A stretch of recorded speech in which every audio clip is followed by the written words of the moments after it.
President Bush's redirection in Iraq is leading some Americans to ask themselves, just how did we get here? Less than a month after the attacks of September the 11th, America began its war on terror in Afghanistan and the hunt for Osama bin Laden. Tonight, KSLA News 12's Jeff Farrell takes a closer look at these origins and discovered something that's still conspicuously absent. The FBI's 10 Most Wanted poster reads, quote, Osama bin Laden is wanted in connection with the August 7, 1998 bombings of the United States embassies in Dar es Salaam, Tanzania, and Nairobi, Kenya. These attacks killed over 200 people. In addition, bin Laden is a suspect in other terrorist attacks throughout the world. It turns out, though, bin Laden has never been indicted for 9/11, and there's not a single mention of it directly in the FBI poster. Sheila Thorne in the FBI's New Orleans office told us, quote, the indictment could be superseded if necessary. In other words, 9/11 charges could be tacked on later for something many describe as the Pearl Harbor of our generation.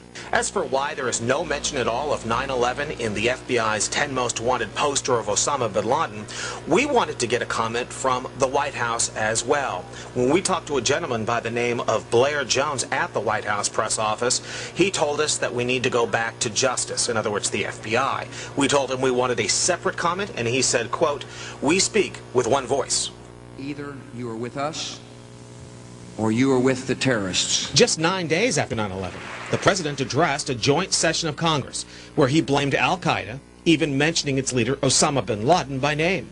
Then came December 13, 2001, when the Pentagon released bin Laden's so-called confession video. The FBI revised bin Laden's poster 2 months after September 11th, and 5 years later, there's still no 9/11 reference. We asked retired Barksdale General Peyton Cole for his reaction.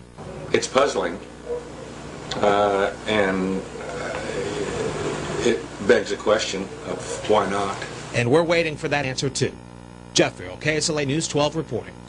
FBI Special Agent Sheila Thorne called KSLA News 12 just before news time this afternoon, telling us that our questions are not those that the FBI should answer. Thorne told us the decision whether to indict Osama bin Laden for the 9/11 attacks is made by the U.S. Justice Department. We'll keep you posted.